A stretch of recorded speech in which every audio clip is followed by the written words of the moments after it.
At komme i terapi kan være en stor beslutning. Måske har du gået i lang tid og følt dig udfordret, haft det svært med nogle ting, og du har overvejet, om du skulle søge hjælp. En forudsætning for, at terapi bliver god terapi, er, at du har tillid til din terapeut. At du føler dig set og mødt og valideret.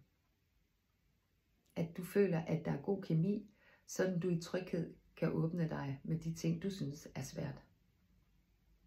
Det samme gælder, når det er jer som par, der vælger at komme i terapi. Så det er vigtigt for en god session, at I begge to føler, at I har en god tillid eller en god relation til terapeuten. Og her er det terapeutens fornemmeste opgave at validere jer begge to. At sætte sig ind i begge jeres historier, oplevelser og de bagvedliggende følelser for jeres konflikter.